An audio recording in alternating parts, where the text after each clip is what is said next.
All right, this is going on page 65 when we are done. Since we are graphing, if you want to use colored pencils, you are welcome to use them on anything you want. There should be colored pencils that are erasable in your box and at least one sharpener. If not, you can go in the back and get sharpeners. If you don't want to use colored pencils, that's fine too. It's totally up to you. Just know that the pencils are way more forgiving than the markers, okay, because you can actually erase the pencils. All right, so on Friday, we graphed a few easy ones. These aren't necessarily crazy hard or anything, but there's just some different things that happen as we go through them. So if I want to graph this function here, what is the first thing I need to do? Factor it. Okay, I'm going to factor it so if I can see if I have any holes or anything else that I can cancel out.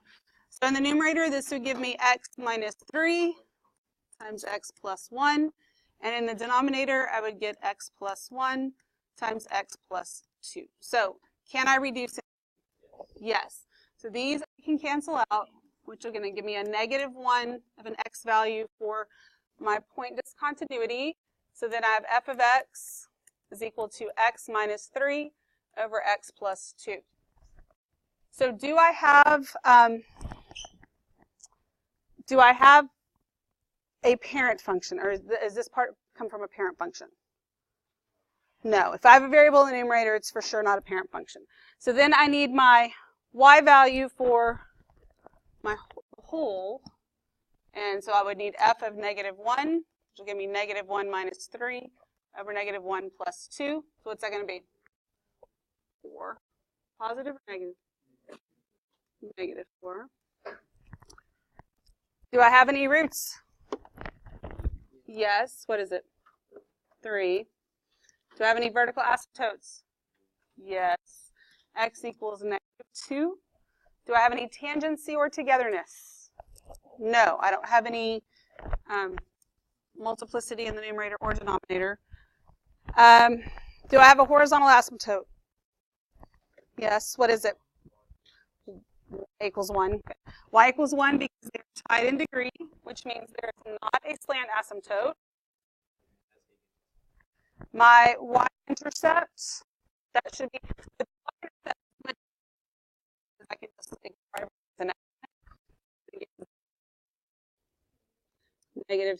So it should be very simple to just look at it and know. Don't have to calculate anything.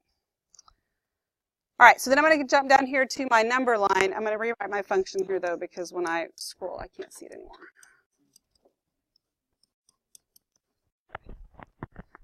So on my number line, I need to put my zeros and my asymptotes, or my vertical asymptotes. So I'm going to have a -2 and a +3 here. So if I substitute in a -3,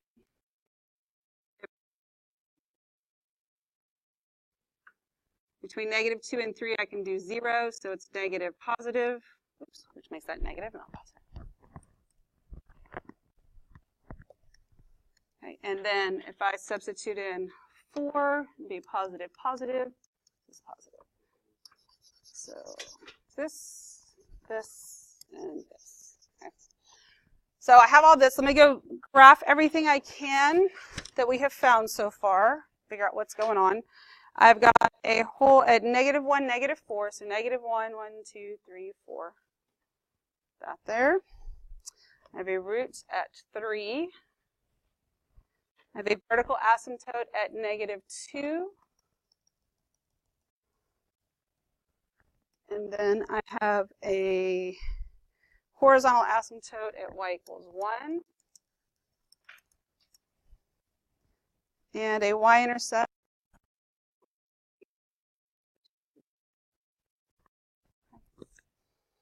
So that's everything that I get from my radii. When I look at my number line here, what this is telling me is between -infinity and -2, my function is positive. So between -infinity and -2, the function is positive. Most likely up here between the two asymptotes, but you can cross a horizontal asymptote. Okay, we may or may not, but most likely we're not. So it's probably going to be like right there. Between -2 and 3, my function is negative. So that makes sense because there's points here. So it would come up like this to hit right there. And because this is the asymptote and I did not have togetherness, if this is coming from this way, then to be coming that way on the other side of my asymptote. And then from 3 to infinity, it's positive, most likely hugging the asymptote underneath here, but again, could cross it. We don't necessarily know that at this point. The problem is I don't have any points in this section of my graph to know what's going on at all.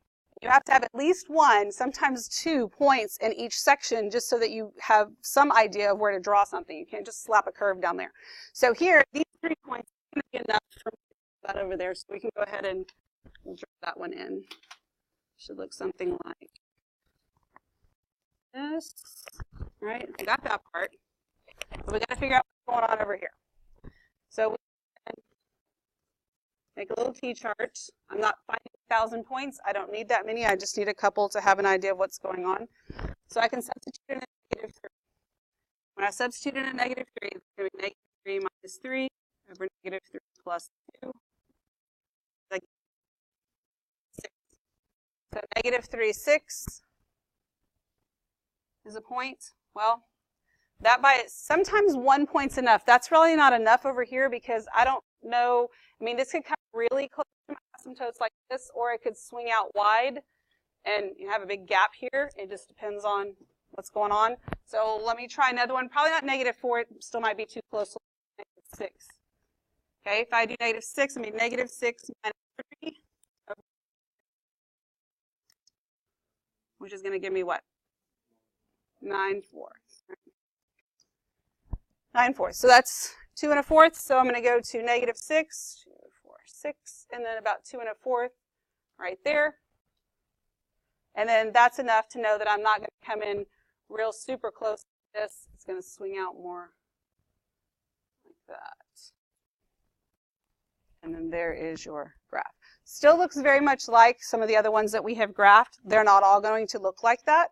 Okay, just when you think everything is, oh, this is what happens every single time. Something's going to surprise you, and that's not what happens every single time. Okay? Careful assuming anything with rationals. Any questions? All right, let's look at number 2. So I'm going to start by factoring. This is going to give me x minus 3 times x plus 2. And then what would I get in the denominator?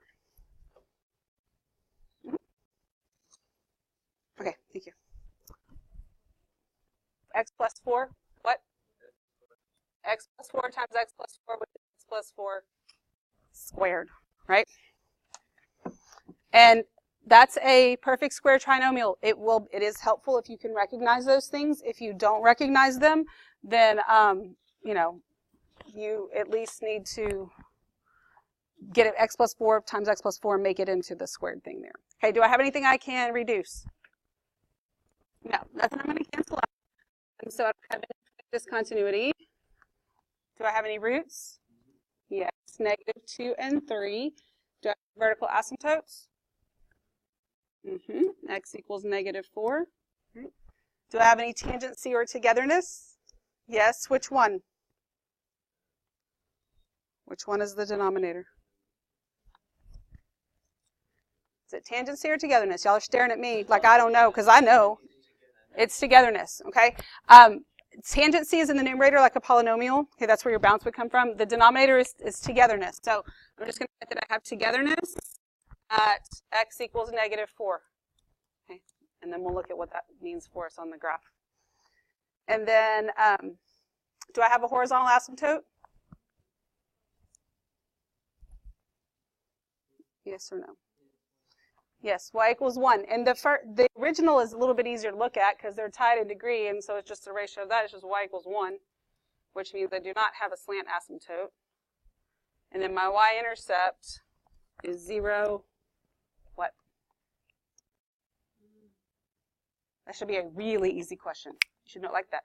Negative 3/8. All right, so I'm going to rewrite my function again here so I can see what I'm doing. X minus 3 times x plus 2 over x plus 4 squared. Okay. So then on my number line, I put in my asymptotes and my zeros, so I'll have negative 4, negative 2, 3. So if I substitute in a negative 5, going to give me negative times negative in the numerator. What's the denominator? Positive. Am I ever going to get a negative out of the denominator? No, because I'm going to square it. So basically, I can ignore the denominator, right? The fact that it's positive every time isn't going to change my signs. I mean, you can write it down.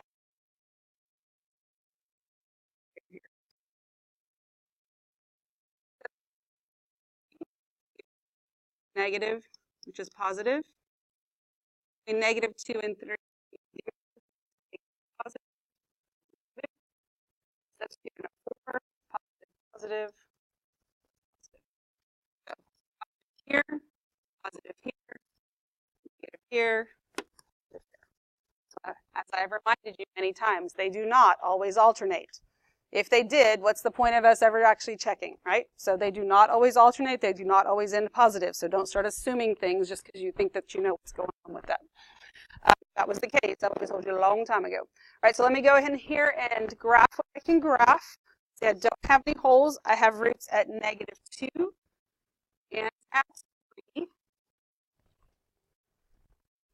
And then I have a vertical asymptote at negative 4.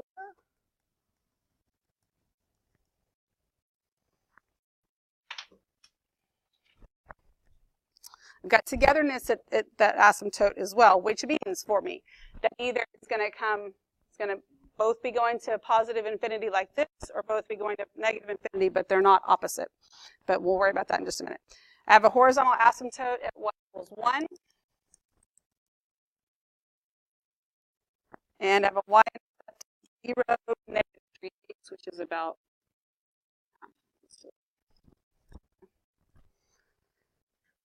so my number here, you think about what's going on.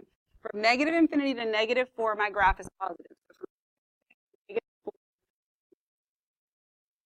in this here.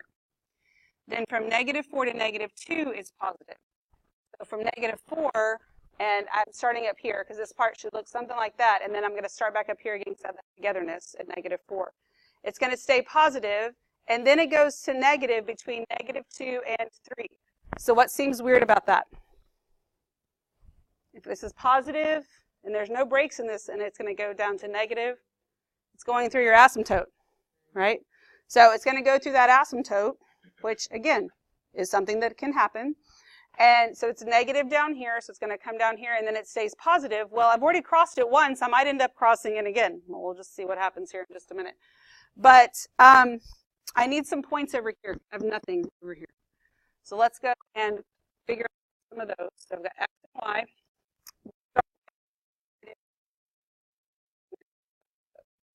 If I substitute that in, this is going to give me negative 8.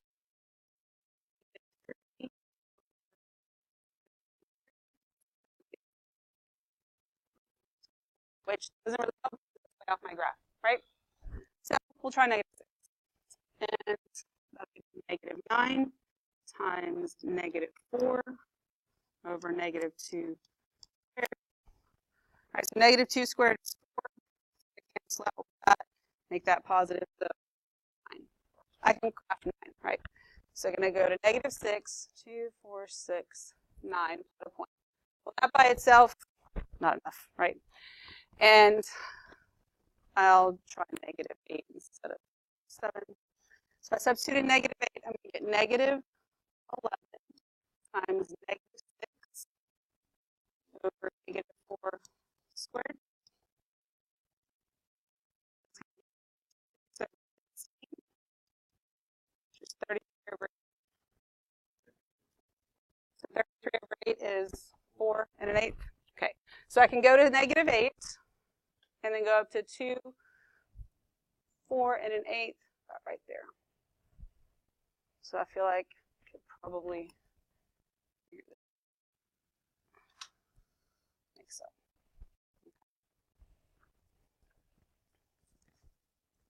Everybody okay with all that so far? Now we got to get this part of the graph over here. This is the only places where it can cross the x-axis. So, and I have togetherness, which means I know I have to start up here, and I come down through this point, like so. I'm not going to draw the whole thing, but I'm going to come down, goes through my y-intercept, and then it's going to come back up. I'm going to stop right there for a second, though, because what I don't know is whether or not I'm going to cross my asymptote again, right? So when I cross this asymptote, what is my function value?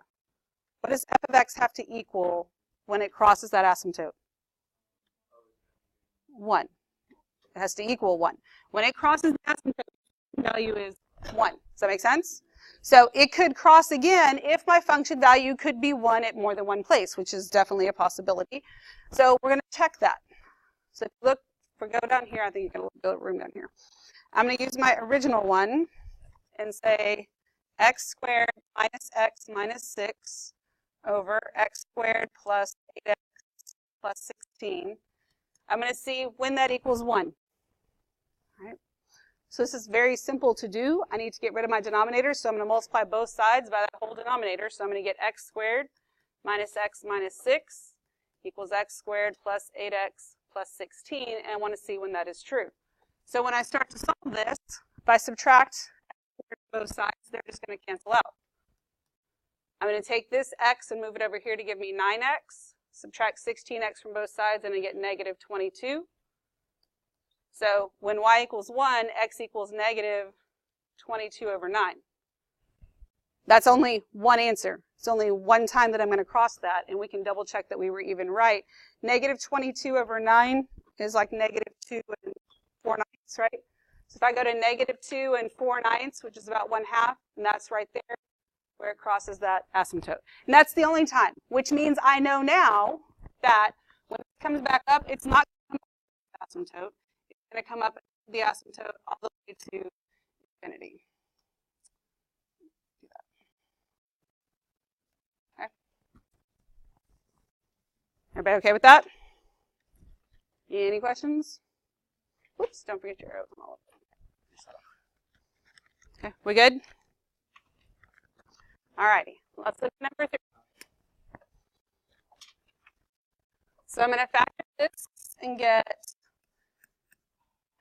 x minus 3 times x minus 1 over x minus 2. Do I have a parent function here? No, right? Do I have any point discontinuity? No, so I got none there. What are the roots? 1 and 3. Vertical asymptote, x equals 2, right? Any tangency or togetherness? No. Do I have a horizontal asymptote? No. It is top heavy. So that means I need to do what? I need to divide. Do you want to do long division or synthetic division? Synthetic, I agree. So we'll use 2. This is again when the original one, and if I don't have this, like if it was given to me in this form, then I'd have to multiply it together to get that part, by the way. This is going to be 1, negative 4, and 3. 1, 2, negative 2. 4. So I get y equals x minus 2. My y-intercept is 0. What? Negative 3/2. And just look up here, ignore everything with an x in it, and I get negative 3/2. So I'm going to rewrite my function down here. X minus 3 times x minus 1 times x minus 2, or over x minus 2. That way I can see it. Come down here and do my number line. I'm going to have 1, 2, and 3 on there. If I use 0, 1.5 is negative. 5 would give me negative, positive, positive. And 4 would give me positive, positive, positive. So my function's negative here, positive here, negative here, positive here. Okay, so I graph what I can graph. I've got roots at 1 and 3. Got a vertical asymptote at x equals 2. I've got no tangency, No horizontal asymptote. I have a slant asymptote. My slope is 1. My y-intercept is -2. So that should be fairly simple to graph.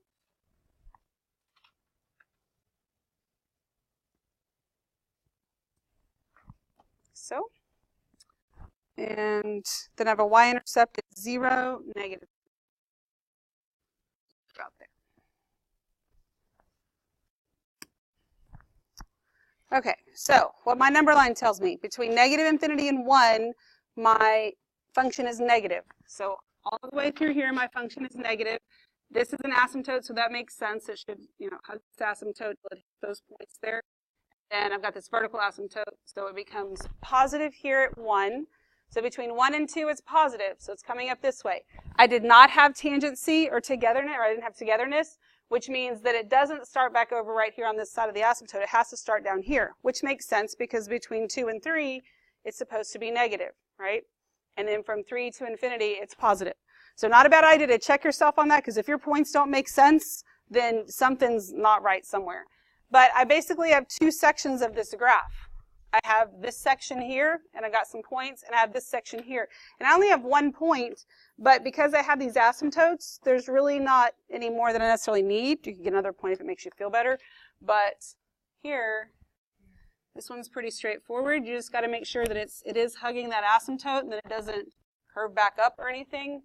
This stays pretty close to both, like so.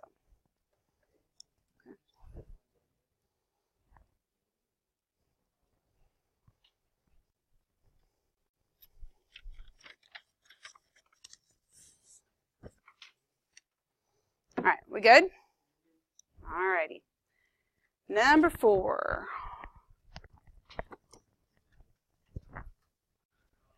All right, so I have this that I need to factor. So I'm giving -6 over x minus 3 times x plus 2. And do I have a parent function here? And the answer to this really is no, more so, because I can't write it in such a way that I can use my transformations. Does that make sense? If it was -6 over x minus 3 quantity squared, then that I could, but I can't get my transformations out of it. So this is going to be a no. Okay. So I've got a no on this one. Do I have any holes? No. Okay. So I've got none here. My roots, what are my roots? Empty set here. I don't have any. Vertical asymptotes, I have x equals -2 and x equals 3. And then tangency and togetherness, there's none because I don't have any multiplicity. Or let me say this though, when we put togetherness at x equals -4 or whatever it was. If you had tangency, then you'd kind of do the same thing. Tangency or like TAN, and then wherever that x value is so you know where your bounce is. All right, so do I have a horizontal asymptote? Yes, where? Y equals 0 because it's bottom heavy, so this is none here. My y-intercept is going to be 0, what? 1, because if I ignore those, it's -6 over -6, so it's good. All right, let me rewrite this. F of x is -6 over x minus 3 times x plus 2. All right. So on my number line, I put my zeros. I don't have any. So then I put my asymptotes. Got -2 and 3. And the numerator is negative. So it doesn't change. I have a negative in my numerator no matter what. So I start with that. Then when I substitute in my -3 and there's a denominator, I'm going to get negative and negative. So overall, those 3 give me a negative. Between -2 and 3, I'm substituting a 0. There's a negative in the numerator no matter what. And then I get negative, positive. So that's positive. Then I have, again, a negative in the numerator. I substitute in a 4. So it'd be positive, positive. So that is negative overall. Looks like this. So let me graph what I can graph at this point. I have a vertical asymptote at x equals -2. I have a vertical asymptote at x equals 3.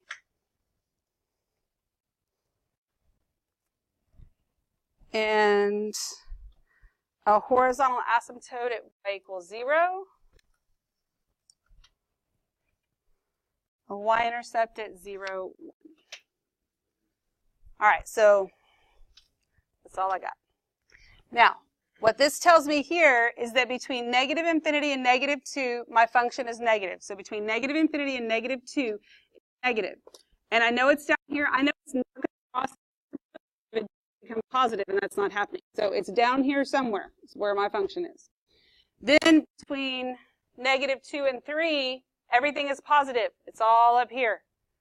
Then between 3 and infinity, it's all negative. Okay? But I only have one point that I actually plotted. Do you feel confident in going and graphing this? Probably not, right? Without guessing at some stuff, this is not okay. So we are going to go in here and plot and figure out some other points. Do a little t-chart. So I want to do something in this section here, starting right on the other side of the asymptotes. Not a bad place to start. Sometimes that's helpful, sometimes it's not.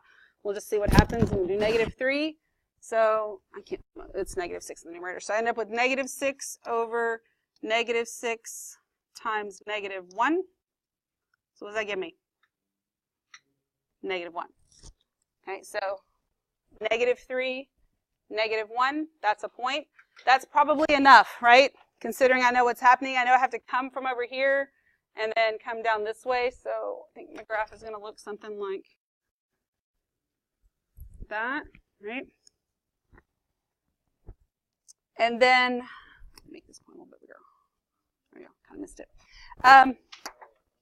We're going to skip over the middle section for just a second, come over to this section. So I'll substitute in a 4 here. Get negative 6 over 1 plus, not 1 plus, 1 times 6, which is going to give me negative 1. So 4, negative 1.